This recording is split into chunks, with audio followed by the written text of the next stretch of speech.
Imagine first hearing about human design in the middle of a dust storm at Burning Man, and then ignoring it for 10 years until life brings it back around at exactly the right moment.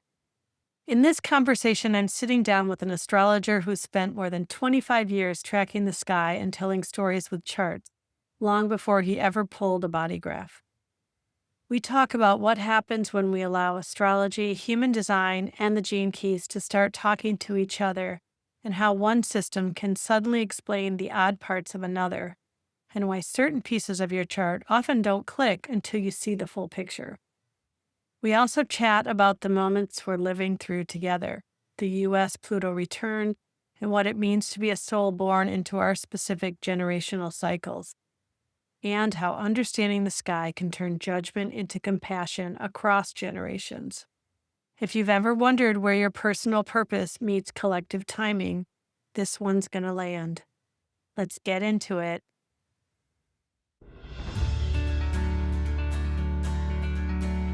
Welcome to Real Human Design Stories, where guests share their powerful personal stories of transformation through human design. I'm Kathy Bashanko, an intuitive human design mentor and guide to radical self-trust. Join us as we explore how your human design experiment can truly change your life. Hi there. My guest today is Daljeet Peterson, a 3-5 emotional manifesting generator, right angle cross of planning. Daljeet is an astrologer, human design analyst, and author who treats the sky like a living story you can use in real life. He works with astrology, human design, and the gene keys as complementary maps of consciousness that help you navigate big transitions, remember your deeper purpose, and participate more consciously in what's unfolding collectively. In his own words, he is a very Gemini, Aries, Sagittarius creature with a bio full of phrases like practical mystic, homo aestheticus, and cosmo-erotic humanist.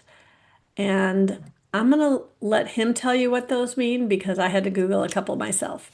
But we're going to unpack what it really means to live as a creative, embodied, evolving human in conversation with the cosmos. Before all of this, Daljeet was a television producer, so he brings a storyteller's eye to the chart. He weaves myth, history, and contemporary culture into the way he talks about archetypes, which makes his work feel less forecast and more a story you suddenly recognize yourself in.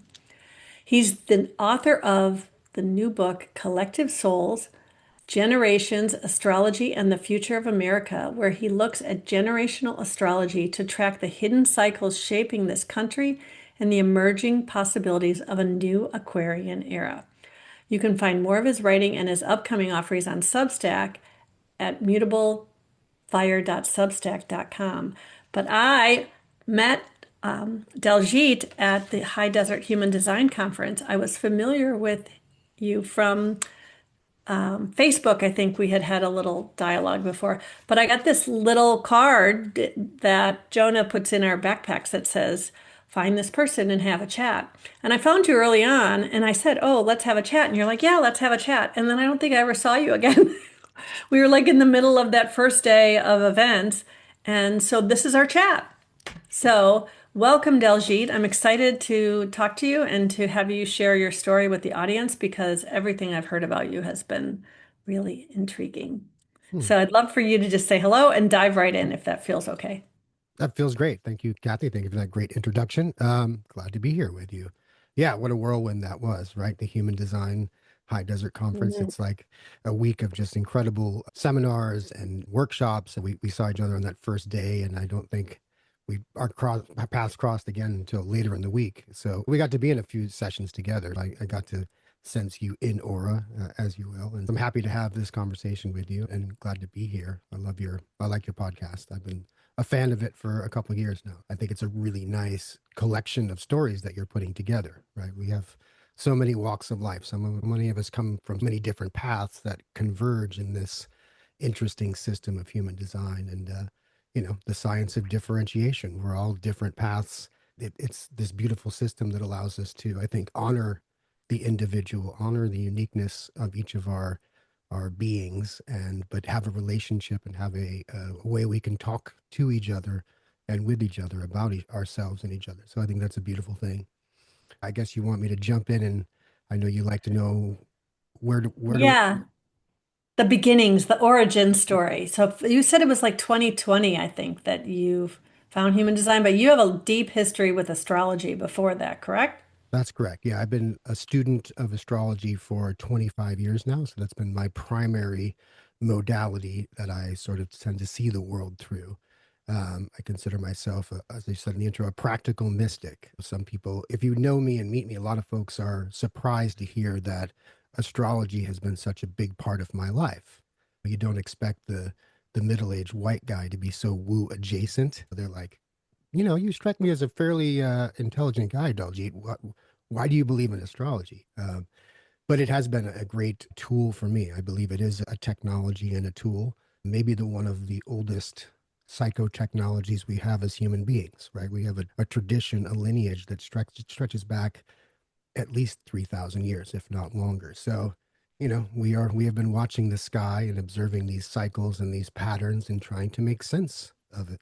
This is pattern recognition at its best. And if you've looked at my chart, you probably can sense that I'm with some logic circuitry in there. I have some joy of pattern recognition. But I did bump into human design back in 2011. As a matter of fact, in a dust storm at Burning Man one year, where a mutual friend said, "You astrology, you human design, talk." And it was a very brief encounter. And it was explained to me as a sort of another one of these typologies. Oh, you're this type, you're that type. And I was like, yeah, interesting, but it wasn't ready to hear it at the time. Flash forward to 2021, and I'm teaching a very small astrology course with a very intense cohort of really like-minded and intense spiritual people from a community that I was participating in. And one of them who I really respected and admired and said, you really need to check out human design. It was actually through the gene keys. Someone had talked about the gene Mm, keys, and he was like, "Yeah, it's a great system, but really, it's based on human design." And I was like, I've heard that before." And of course, I'm 10 years the wiser and a different place in my life, and I was ready to hear it, you know. yeah. So, like most of us, I put in my birth data and got this body graph back, and was pretty fascinated by it, and sort of dove into my circuitry and my graph and some of the gates and the channels and the keynotes. And it all just started to click. Every time you go, oh, that tracks and that tracks. And so I was quite fascinated and enamored with it. And I was drawn to the aesthetics of it. There is something, and I've said this a lot in some videos I've done on human design. It's like there's an aesthetic beauty to the body graph, to the Rave mandala. And as someone who comes from astrology and can appreciate the integration of all these systems, I was sort of enamored with it from the get go. Um, and, I could get into yeah, go ahead. So you said first you said the body graph and then you said the rave mandala. Was it one versus the other? Because I think there's um, a lot of people out there who are into understanding their body graph, but they may never have even seen it in that mandala form. And there is something really beautiful about it that I think really helps the idea of the integration of it w with astrology, right? Correct. I'm used to looking at the wheel, right? Yeah, So to remove that from the body graph, I think I understand it. It's cleaner. So if it's already a complicated system enough. People who are coming to it fresh may be intimidated by it. And so simplifying it to something as easy as strategy and authority, that's helpful, right? For someone who's coming to this with fresh eyes. For myself, who's been a student of these techniques and these systems for quite a long time, to me, the elegance is in the integration, which is why when I look at the zodiac wheel connected to the hexagrams of the I Ching, connected to this right. body graph, which is okay. I'm a student of Kundalini yoga as well. So when I see this, I'm seeing, obviously the chakra system, and we've got the Sephiroth in here from the Jewish mystical tradition. So it's this beautiful synthesis of all of these systems, right? All these seven centered technologies, which I think are beautiful and elegant. And yeah, the integration to me is key.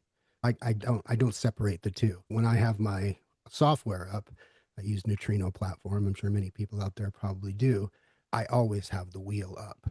It's I'm looking at not just the body graph, but where are these planets coming from in the zodiac? Where are they coming from in the mandala with the Godheads? It's every one of those is part of the story. As you said in the introduction, like, I'm really interested in the narrative, in the myth. We all have our personal myth that we're living out. We get to, my belief is we're living these archetypes. We are evolving these archetypes, each one of us. And yeah, that's part of my interest and it's part of the appeal of the system for sure. And so you see all these layers and you see all this stuff. And did you right away, like, because I think I was into it for a while before I even saw about things like Godheads and all that stuff. But you're a pretty deep guy at this point when you're finding all this. Were you like right away into all of this, or were you just staying pretty surface level in the beginning? No, as I tend to do, once something grabs my attention and my imagination, it's a deep dive into it. So yeah, I immediately started to, I was like, okay, and who or what is behind this? I went and found videos of Ra online, and I just sort of laughed out loud almost the first time I heard him speak, because I was like, oh, I know this voice.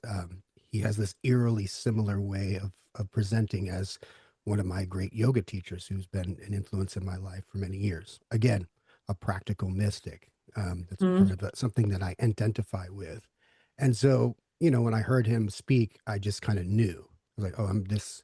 This is some sort of transmission that yeah, I'm aligned with. Right? Our yeah. charts are very similar. We're both Sag risings with Aries moons, so I recognize something of myself in Ra. I think so. I went deep, deep, deep down the rabbit hole. Probably spent a good 6 to 8 months right away, just kind of immersing myself in as much as I could get my hands on of this material. So, what was the biggest thing that human design added to your knowing of yourself initially that you didn't already know from astrology? That's a great question. It's interesting because I think they integrate quite nicely. But just to give an example, in my astrology chart, most of my planets are either in the very early or the very late degrees of all the signs. And so they make many aspects to each other, with a very notable exception. I have Saturn and Mercury exact conjunct, but they're at Mm. 15 degrees of Taurus. So in my chart, which I've studied for decades, they don't interact with the rest of the chart. And I've always been curious about that.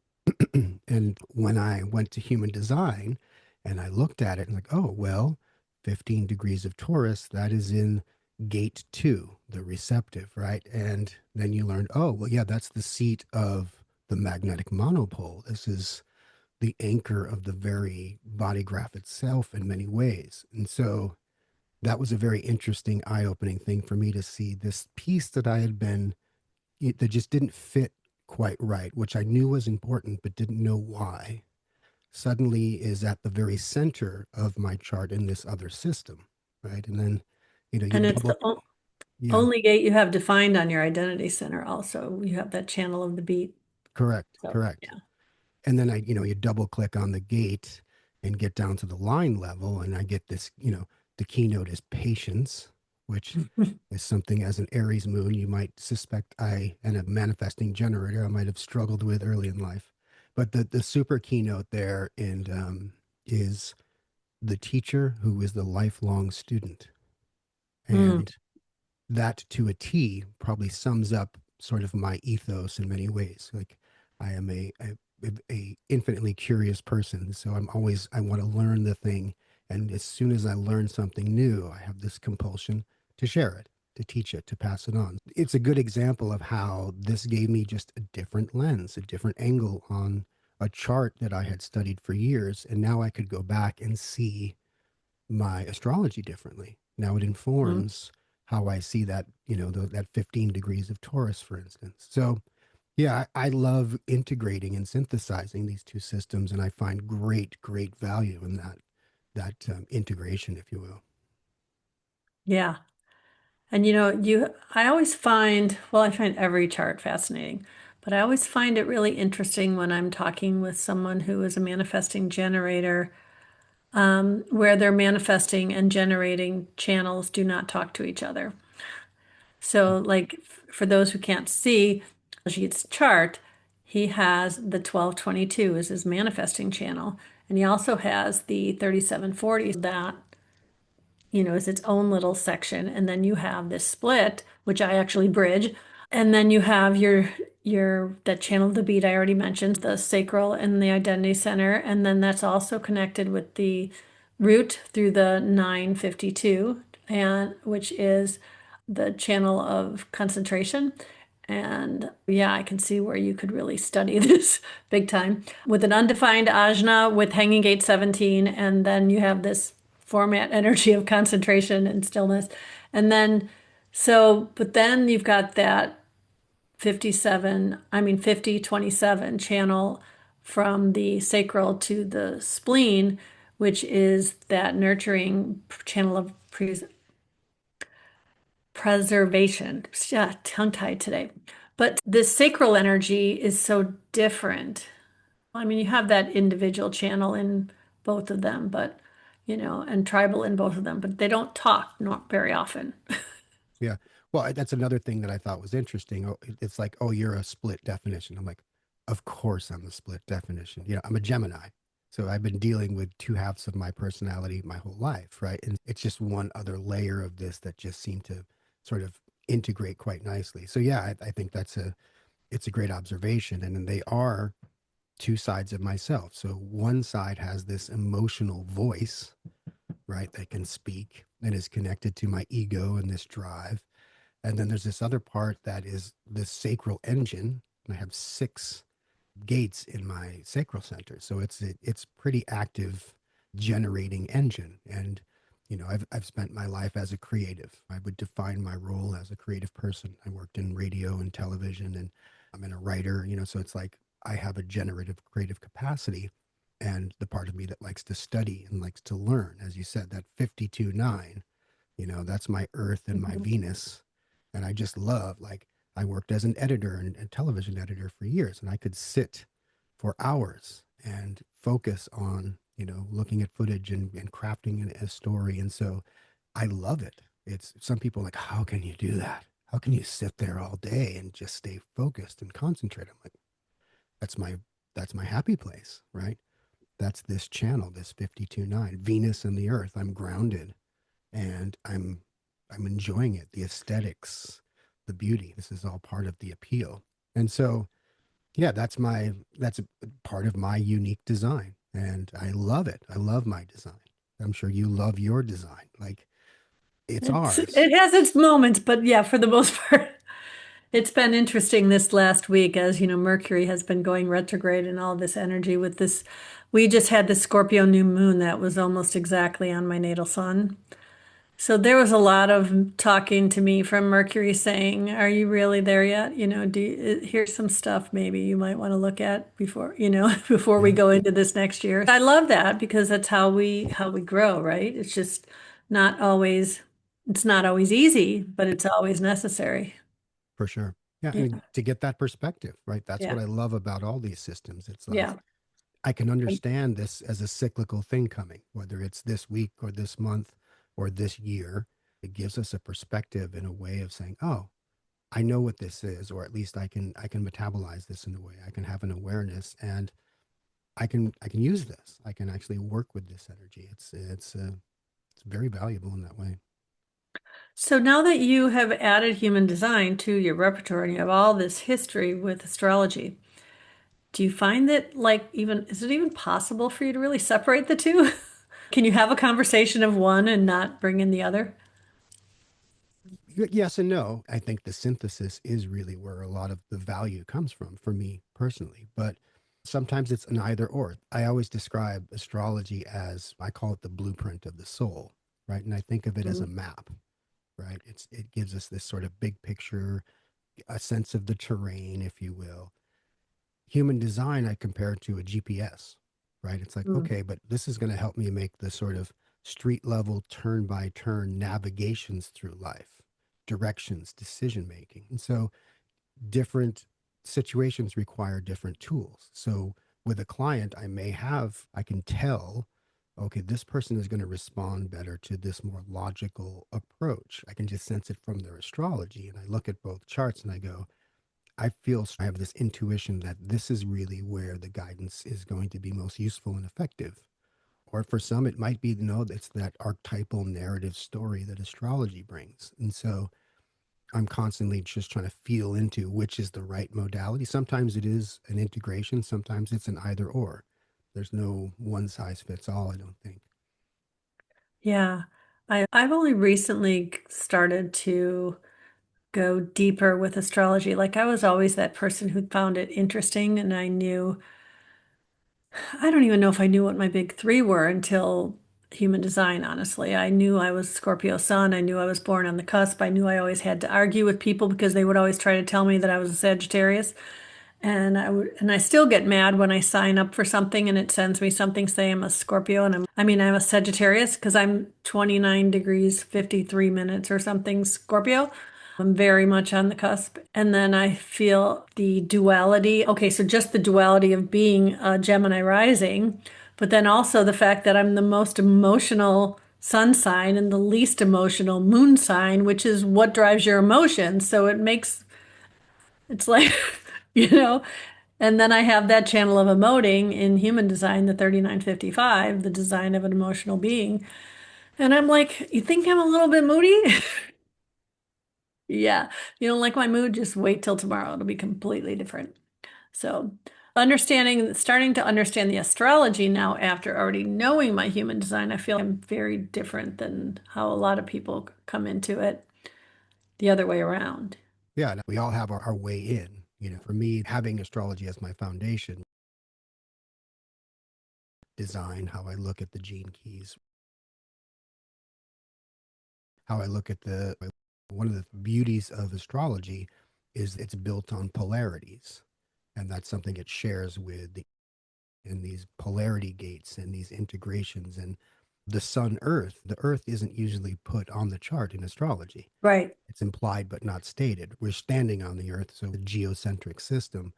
But I think it's a really interesting feature of design because we get these polarities along with the nodes and this incarnation cross, another beautiful feature of this system, which creates another way into the chart. This sense of purpose, which is another thing that is one of the orienting, features of my approach to astrology when I use it as a consultant.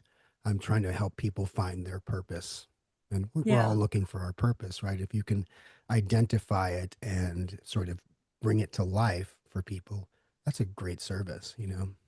And, I know you're deep in the gene keys also. So purpose is in the design and it's in the earth. So it's doubly not used in astrology, right? Because the design is not something that's looked at in astrology. And if the earth isn't also, and for you, that 40.5 is a whole new thing for you to contemplate Mm-hmm. as you look at it. And so Gene Keys teaches, for those who aren't aware of Gene Keys, teaches that the design Earth is our life purpose. And I wonder how that has felt to you to think of it as in this gate 40. I also have the gate 40 defined. I don't have the whole channel, but I have the gate. So that's been an interesting, it's actually a theme in my family because all three of us have the gate, hanging gate 40 and hanging gate 21. No one has the full channel. Mm-hmm. And my daughter and I both have 2644, the channel of surrender, defining our will. And my husband has an undefined will with a hanging gate 21 and a hanging gate 40. So that resources and that thing, I'd love to know your take on what that has meant in your life. Yeah, and I have that channel twice, right? So it's my personality nodes and my design sun earth. The 3740 is very strong in my chart. I deeply resonated with, and another, access point it gave me to an insight into something about myself that I really hadn't had a language for until I came to design. This sense of the gate of friendship and the gate of aloneness, like the ego drive to go out and prove and work and then to come back to the tribe and to the community. And my entire life has been very tribal in many ways. I've gone from tribe to tribe to tribe over the course of my Burning Man tribe and my spiritual community tribe and my sense making tribes. I identify through that group identity. And those deep bonds of friendship are invaluable to me. And then that as a grounding feature, one of the things I like about this sense of the earth, it grounds the sun. We have this solar inspiration, this purpose, this destiny, if you will, but it's grounded in this earth and these polarity pairs. I think I encourage everyone to really start to learn and explore the wheel in terms of the polarities, because that's where, if you can understand that, it's sort of the fundamental building blocks of the rave mandala. And I think one of the most elegant parts of this system, that those polarity pairs are profound. And by polarity pairs, I know your meaning. I just want to make sure people understand. Like there are certain gates that always come together with the sun and the earth. They're opposites on the mandala, on the wheel. So whenever the sun is in that one gate, like right now we're in gate 34, the earth is in gate 20. When the sun is in gate 20, the earth will be in gate 34. And I will say that in this past year, when I made the commitment to go deep into these transits. I've been doing these transit talks every 6 days with Jess Tilley.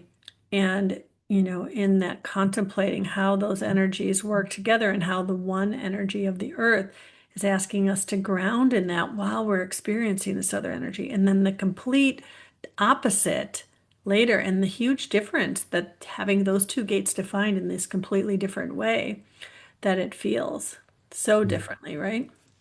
Yeah, and it's, the incarnation cross too. So we get Hmm. the personality sun earth nearly square, not exactly 88 degrees, into the design sun earth. And what you get there is all four elements, right? This is your axis of your chart. And so for right now, we've got the sun in 34, which is Sagittarius, a fire sign. Its exact opposite is Gemini, an air sign. Fire and air are complementary elements. They naturally, so these two gates, these two hexagrams, these two zodiac signs have an affinity. There is there's a resolution in the middle in integrating those two. And then you look at the other, when we look at the design, you're going to get earth and water, where the design would be right now. And this is a beautiful, way of looking at the chart. If you just look at your incarnation cross, for instance, you're going to get grounded in these four ways of being. And if you can integrate those four, you are automatically creating this almost metastable part of your personality. You're integrating body and mind. You're integrating two sets of complementary elemental pairs, right? And so that's a gift and an insight that design brings that, astrology doesn't. But we can put the astrological understanding on top of it, like, oh, I can see this elegant elemental connection here. So if I can ground myself, and that's what the gene keys does very well too. If you look at, the first activation sequence, that's exactly what it does. It goes from your personality sun to your personality earth, design sun, design earth. Those Hmm. four are the spine of these charts. And getting to know those keys and meditating on both the shadows and the gifts and the cities, which is the way, that system orients, which I think is a beautiful, beautiful, it's a different access point. I know Hmm. many people for whom the gene keys just works, right? Where Yeah. design is just too technical and too esoteric, and maybe astrology is too big. But yeah, you give them their gene keys to contemplate, and they're like, oh, that opened up so much for me. Again, Yeah. different tools for different people, right? And different tools for different times, right? Because I feel like there are moments where one tool is really working. And then, I always think of it like, the whole spiral of life type thing. So you can come back around. I just had a thing, maybe it was when we were doing the transit talk from the 14 and the 8, which was last week. And that's my conscious sun and my conscious earth. And somehow, something that I read about something there made me think, okay. And then when you add in that, I just went to go look into the deeper layers of my design dates again, now that I'm looking at the polarity of this in this moment, and I looked at something in my design 55.2, right? And I just had this like boom kind of, oh my gosh, I understand so differently now kind of thing, where I realized this part of myself and all the work that I've done that I've framed in a different way when I really looked at it through this element of my gate 55 line 2 and this idea that when someone mistrusts my what's the word? My intentions, when they see me as having some sort of ill intent, it just shakes me to my very core. And I still over explain and overdo and over and really what that 55.2 is telling me is it's not about you, and just trust that whatever they've got to do and they've got to learn to trust, you've got to be you. And it's that whole going back to my whole thing, it's just radical self-trust. And when I really was okay, what is all this saying to me now? It was so powerful. And it was something I had read so many times, but it was the moment of what else I was thinking about, what else was going on, what the planetary alignment of this new moon energy that was coming in, all of it was, and it had such this profound experience on me. And yeah, so many times things happen that where you read something. I read my activation sequence from the Gene Keys, the thing he gives you for free when you sign up. If you haven't gone to genekeys.com and gotten your activation sequence with the little paragraphs, anybody who's listening, go get it and read it, and then read it again in like a year or two, and realize and look at how differently you're going to interpret what you read at a different point in your life. And there have been so many times where I've read it and I've went, how did I not get it that way before? But that's life. We learn differently when we learn differently. Yeah. Yeah. I think all of these tools that they invite a relationship. Like I encourage my clients, develop a relationship with your chart, whether it's your astrology chart or your body graph or your gene Mhm. tree sequence, and treat it that way. Like it's going to change over time, like any relationship. It's going to deepen, it's going to Mhm. mature. You're going to see different things at different times, right? And so, which what I love about these, there's a lot of depth. So you may meet something on the surface. You may meet a person for the first time and you get an impression. You like, oh, I like that person, Kathy. She's very, I have this resonance. But then you get to know the person and you go, oh, there's a lot more going on here than at the surface. It's the same thing with our chart. And like I said, I've studied my astrology chart for over 25 years. I still see Mhm. something new all the time. I see these interactions, I see these transits, or I'll see an aspect differently. I'll get an appreciation of a facet of this archetypal dimension. And it's constantly inviting me to get deeper and deeper and deeper, which is why I love astrology. It's never Yeah. failed to always keep showing me myself wherever I was at. It's a mirror technology in many ways. Design is the same way, I think. Yeah, and as you are looking at these things, I keep thinking about how, you talked about this gate two being something that's always kind of been your Saturn and your Mercury has always been kind of an anomaly to you in your chart. And then I keep thinking, oh yeah, and right now Saturn's retrograde and Mercury's retrograde. And oh, you're getting close to your second Saturn return, right? It's So right around the corner.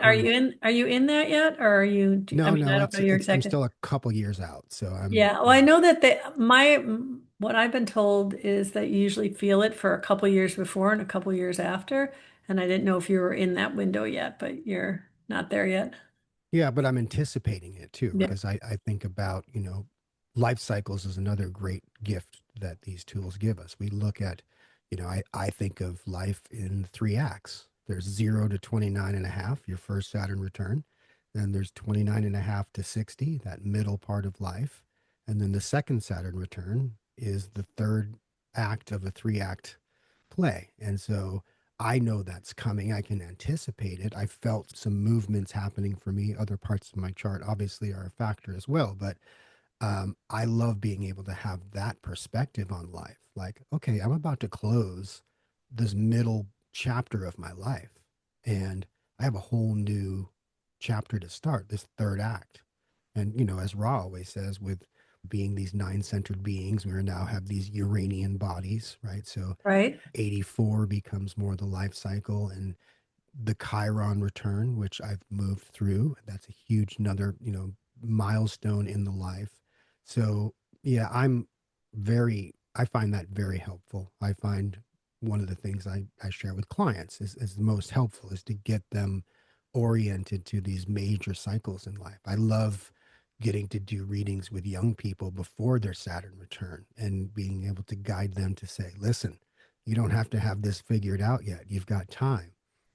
Give yourself the experience. Come 29 and a half, let's talk. We're going to have to make a decision then. But until then, you have permission from the universe to figure yourself out. Don't, we put a lot of pressure on our young people to have all their shit figured out before they're, 18. It's like, no. And so Their that's another frontal gift. cortex or whatever that part of the brain is isn't even developed until they're like, I think, my daughter's like, mine's almost there. She's 25, so Right. Right. Yeah. She's got time. yeah. And you know, society doesn't help with that, with the pressures we put on people. And many of us. In design, finding out that I was a sixth line was one of the really liberating things for me, understanding the idea of the second line. I'm wondering what your initial response was to finding out that you were a martyr heretic, the 3-5. I said, of course I'm a martyr heretic. I loved that, and a lot of people Yeah. might be like, ooh, that sounds awful. Like, well, I was raised in Catholic school and rebelled against that and went and found my own path. But yeah, I love that language actually. It speaks to, the 3-5 trial and error and bonds made and broken. And that's my life, right? So it gives me again another way of accepting who I am and how I navigate. It's like it validates my process, and it's like there's nothing wrong with that. You know, that's natural for me. That's how I'm supposed to operate. I'm supposed to figure out what doesn't work, right? Yeah. And I'm supposed to, I do everything at least twice. Everything, my whole life. I'll put the whole thing together and being a manifesting generator. I don't need the instructions. I know how to do this. And like put an IKEA furniture together, right? We've all had that experience. And like, yeah. And then it's like, oh, you get to that step 12 and it's, you didn't do step 2. You got to go back and redo it. And it's in my design, the straw that breaks the camel's back, that one detail that I overlook every time that I'm going to have to go back and learn. And I learn the lesson. I make that mistake. I make it once. I never make it again. But then I make new mistakes and I'm constantly learning from that process. So, Yeah. yeah, the martyr heretic absolutely resonates with me. And then, the heretic part of being projected on. That was a really interesting insight for me to get to understand how I show up for others who may project onto me some sort of expectation or projection. It's like, interesting. I never had that lens, but now that I can see that, that's helpful and to understand how I'm supposed to show up and, and that the solutions have to work. It was one of my favorite quips from Ra was one of the things he said was like, I forget where it is, maybe in the mundane way, but, you know, don't don't ever sell anything you wouldn't buy and make sure it works. Don't give people something that doesn't work. And I've taken that to heart, and so I'm very careful about what I do share and how I share it. Yeah, I believe in what I'm doing. I'm willing to be the heretic, and I love a system that has heresy built into it. There's something Yeah. just wonderfully paradoxical about that. Yeah, it's part of my deep appreciation for this knowledge, if you will. Yeah, I love the 3-5s. They seem to be, well, they're my fractal, according to, when you look at your nodes and that. But I definitely have noticed recently that I'm really drawn to them. In fact, my last three guests have been 3-5s. And when I saw that you were a 3-5, I was like, okay, wow, that's a three in a row. So, and I know that certain profiles are less common, and the 3-5 is not one of those. but I definitely noticed that I have more than my 3-5 profiles and cross of tension are the Mhm. people that seem to, I just know. Well, you all you sixes are honorary threes anyway, so right. So you Yeah, have absolutely. And I think that that's something people don't really talk about enough. Like they think the third line phase is just in the beginning up until your first Saturn return. But the third line phase is pretty much every time you do something new. There's that third line phase. Then there's that the sixth line just kind of approaches life that way. We trial and error and then we pull back and we go, oh, and then we just say, here, I'm gonna stand into whatever it is as the role model hmm of even if it's the role model of what doesn't work. But yeah, that's it's interesting. So how do you explain Godheads to people who don't? There's a lot of people who have no idea what I'm even talking about when I say that, because, if you're learning through any of the non-Jovian schools of human design, it's not really talked about. So, the the Godheads are another lens, and maybe I'll let you explain it in, in a succinct way to people what they are and why you would want to look at them. Yeah, I don't know how succinct I can be. It's a huge topic, right? And I think a reason why it's not talked about as much because it's a really advanced part of the system. Um, but to me, very fascinating, obviously coming from the archetypal perspective that I have with my astrological lens. But essentially, the wheel is surrounded by these 16 godheads, which, I think of them as, well, the way Ra described them as personality crystal bundles that literally surround the planet. And so that the neutrino stream is being filtered through these, say, 16 archetypes. So it's almost like one of the metaphors I like is if, basically if the neutrino stream is the source code, if you will, these are the 16 apps of Earth.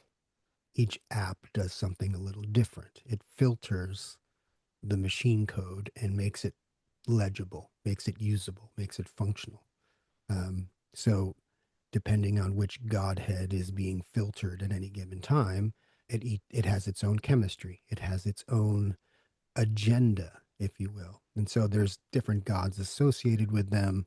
You have Christ and you have Maya and you have all these.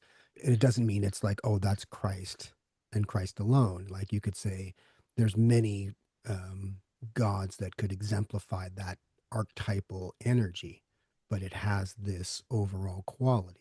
And so it just gives you a new lens, and it also connects to the chemistry, which is another fascinating layer of this system. I mean, it's so deep, which I went down that rabbit hole for a couple months to really grok what that was about. You're talking about the codons and the amino The acids and codons, right? stuff that Right. Gene Keys teaches that I was trying to read some of that stuff this week, trying to see if I could get some insights. And I was like, okay, my brain's hurting. Stop.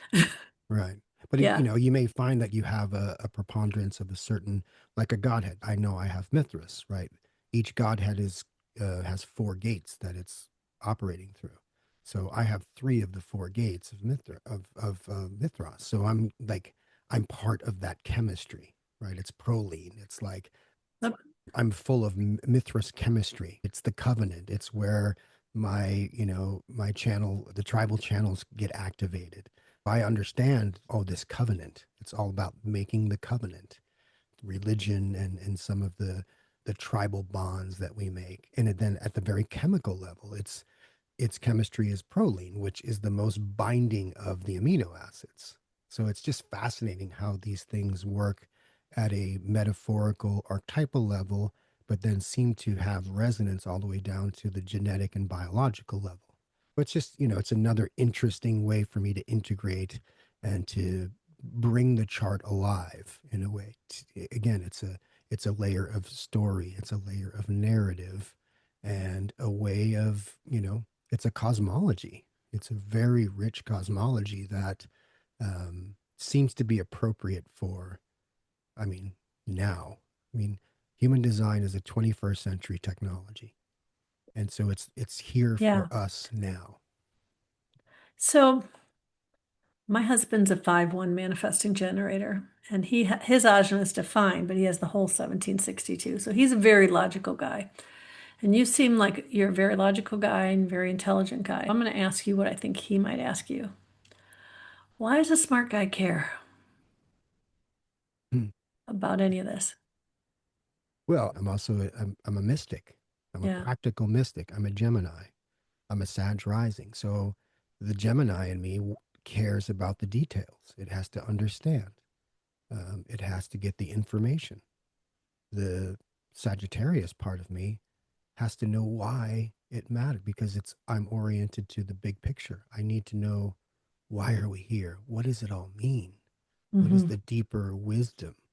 Just the understanding the logic of it is not satisfying to me. It's not complete, right? There's abstract and there's logic. There's two Yeah. sides of the body graph. There's polarity. Gemini and Sagittarius are two sides of a coin. So some people have a preponderance of one or the other. Some people have less balance. You see it in charts. And so, okay, you say, okay, this person is very splenic, very logical, whatever. That's the way they're designed. Don't fight it. I'm not going to Right. argue with your husband if he's going to say, this, you're woo woo bullshit, Daljeet. You're like, you're right. I am. That's And you're not. what he That's says to me fine. often. So, And we can agree to disagree on a lot of right. things. I could say, maybe it's in, let's look at the charts and see if that shows up and how and why. Um, Yeah. yeah. I don't know if that Yeah. answers your question or his question. That's how I would I've answer given up. He's not really asking me the question. I was just curious. So, um, I'd love to talk about your book. Tell me how that came into being and what your goal with that is. If it. is that okay? Yeah, no, I'd love to. Yeah, it's about generations, but it's really about this time we're moving through. You know, everyone would agree we're in some sort of crisis, right? We look around this last 5 years, certainly the pandemic amplified it, where it's like our old institutions seem to be failing. We look around like, what's going on, right? And is this a cycle repeating? Um, from astrology, you may know we're as a nation going through a Pluto return. Pluto Hmm. takes 248 years to make one complete orbit. And it's been about 248 years since this country was founded. We're having our Pluto return. We just went through it the last 4 or 5 years. And now, 2026, we're going to be celebrating America 250. You're going to hear a lot about it in the culture over the next year. And so the time was right to, and this is something I've been studying for in earnest since about 2008, when I observed Pluto changing from Sag to Capricorn. And the financial crisis happened right on cue.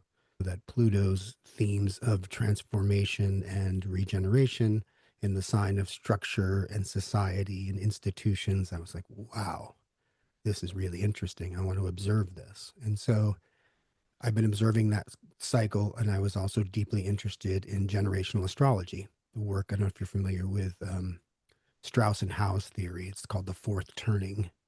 And essentially, it says that we repeat this 80 to 100-year cycle where we go through a high and an awakening, and then it unravels, and then it ends in a crisis. And traditionally, in this country, our crises have been wars. The Revolutionary War ended a cycle, started another one. That culminated in 80 years later, the Civil War. That started another cycle. That culminated in the Depression, World War II. That started another cycle. Now we are in that new cycle and at the point in the cycle where we should be in our crisis. So we're looking around going, is this it? Is this our crisis? Was it the war on terror? Was it the recession? Was it COVID? Has it come yet? Are we through the crisis? Are we moving into the next awakening? Where are we in this moment in history? And that's the chronology of it. And then when you take the astrological lens, now we have this soul level. It's like, okay, we're all in these generations, right? I'm a Gen X. We've got the boomers, we've got millennials, we've got Gen Z, but then we're also Pluto and Virgo, Pluto and Leo, Pluto and Libra, and we have a soul level contract that we're coming in with. When you combine these two perspectives and these two lenses, I think it helps make sense of the time we're living through. And what I want to do with the book, my whole intention was to stimulate intergenerational conversations. I think we've stopped having conversations between generations. You Mm, know, we talk past each other in memes and all of these, sort of pejorative categories that we put each other in. yeah. And I don't think that's helpful. And actually, I think we need to actually reintegrate along these generational seams and to weave the fabric of society back together. And so I'm hoping this could be a conversation starter to that end. Yeah. So how do you, in the book, do you address how we can do that more? Yeah, I mean, it's first of all recognizing the other generations, our Hmm. own, and saying, oh, each one has a gift. Yeah. Each one has medicine to bring to this collective table, and we want to start to recognize that and Yeah. appreciate that and value that. If we're going to look down on we put a lot of pressure on our young people. And I remember experiencing this as the Gen X generation that came up, and everyone said, "Oh, you're a bunch of slackers. You're a bunch of jerk offs. You'll never amount to anything." And it's like, okay. It turns out we're probably one of the hardest working generations in the cycle, right? And then I saw the same thing happen. All the millennials and they're coddled and they're entitled. And I was like, no, that's the Pluto Scorpio generation. Do not underestimate those folks. Give them time. Mhm. And when they come into their power, they're going to have something really, they're going to have something to say about it. And the millennials have gotten a lot of attention, right? Um, Now we've got Gen Z and they're like, oh, they're stuck in their screens and they can't socialize. And it's like, well, they're mostly a Sagittarius generation. These are our new philosophers. They're going to orient us in a new way forward. So, I'm excited about what they bring to the table and give them Yeah. time. They're just now coming into their own. They're born for the right time too, right? We're all Right. born at the time for our gifts, for our lessons. We're yeah. Yeah. One of the things that I really am grateful for with the gene keys is that understanding that within every shadow is a gift. And so I think when we can look at these other generations and people just in general who are not like us and see where the gift is in that, and instead of telling them how wrong they are to be the way they are, to try to encourage and recognize the gift in all of that. My daughter is I guess she's a Gen Z, right? She was born in 2000. And she's a splenic manifester with no manifesting channels and an undefined identity center and an undefined solar plexus with the hanging gate 49 and a completely open ajna. She's cross attention. She's got all this like, don't tell me what to do kind of energy, but yet I don't know who I am yet, and she hasn't had all that wisdom. And so everybody keeps trying to tell her who she is and why she shouldn't be so angry and why she shouldn't, she's this freaking revolutionary here to challenge everything, push all these boundaries, and everybody just keeps trying to tell her to, settle down and play small. And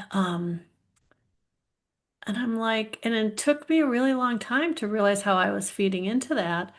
And I can see where when you're in this place of knowing at your core how different you are from the generations before you, that you can just sit on your phone and try to, like, I mean, not engage because you still haven't had enough wisdom from life experience to know what to do with all that. So, yeah, it's helped me a lot to really be able to see that and to recognize that in her and to um, kind of stand up for, I mean, not that she needs me to, but, kind of be like, yeah, no, I don't need to tell her what to do. Yeah, and that appreciating that value across generations and parents and children, and that's one of the keys I think Yeah, this insight provides. And then you could take it down to the design level, like what gate is that Pluto in Sagittarius in, and that would give you even more quality of what your daughter's bringing forth in yeah, as part of her generational identity. yeah, It's a beautiful insight, and I think if more people had this lens and we could see each other more wholly, yeah, uh, I think we'd be in a much better place culturally than where we are. So I think these things are great individually.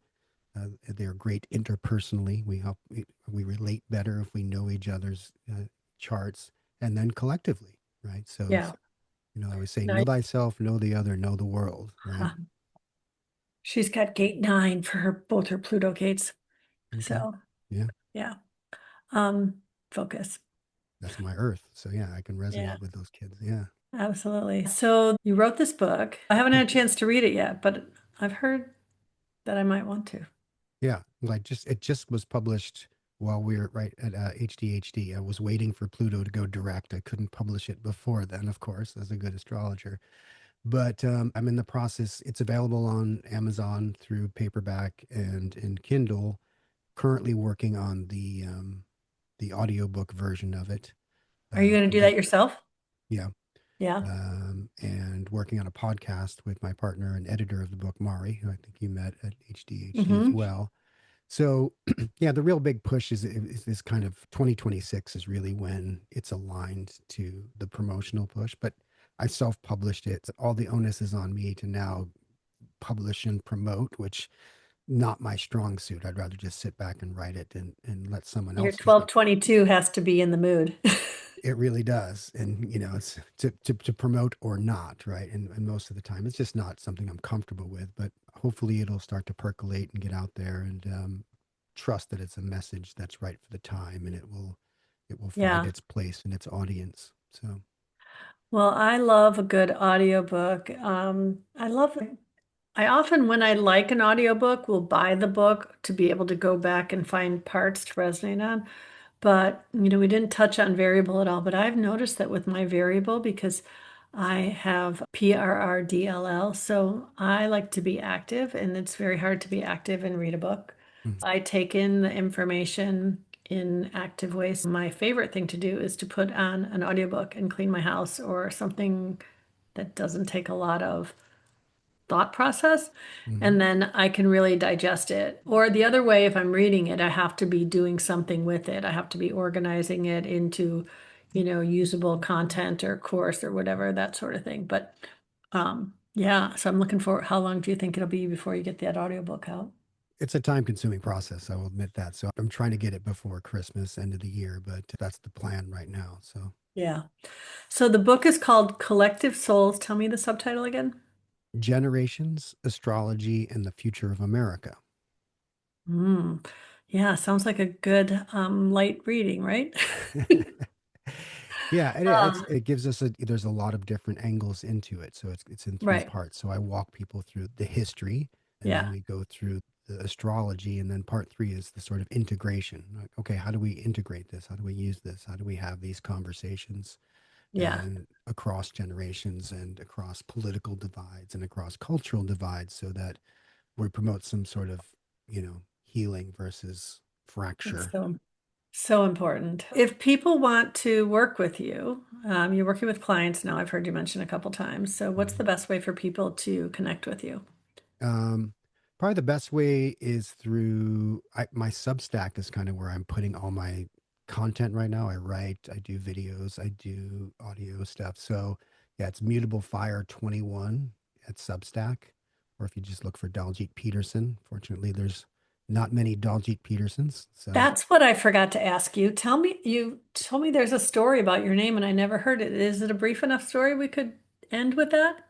sure, pretty brief. I mean, I was given this name during my Kundalini yoga teacher training back Okay. in the mid 2000s. And so it's a spiritual name. And the way they do it in the Punjab is your name is derived based on the position of the moon in your astrology. Certain syllables are associated with the moon in different zodiac signs. So Da is associated with, well, in sidereal astrology, I have a moon in Pisces. I was given this spiritual name, which Daljit means a spiritual warrior who is Ah, blessed with the gift of group consciousness and leads the team to victory. I sat with that for a long time. I was like, wow, that's a lot to live up to. And so uh, it wasn't until 2020 during COVID when I was sitting on my yoga mat one day and I got this kind of epiphany. It's like, it's time to step into that role of Daljeet. So, yeah, My parents Yeah. named me Peter, and I am Peter, son of Peter, son of Peter. Peterson is a nod to my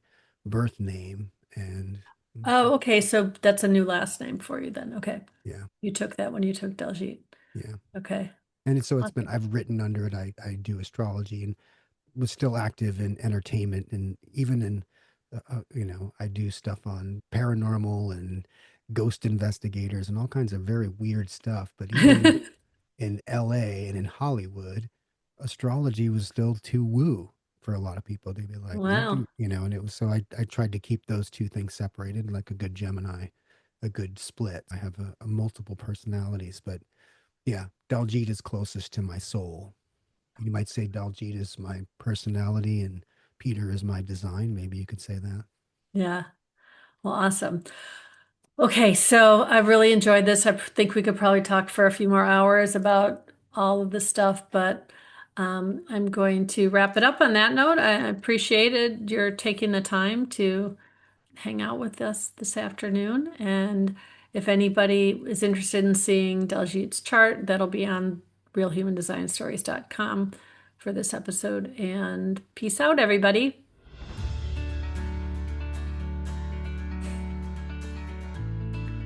Thanks for joining me for this episode of Real Human Design Stories.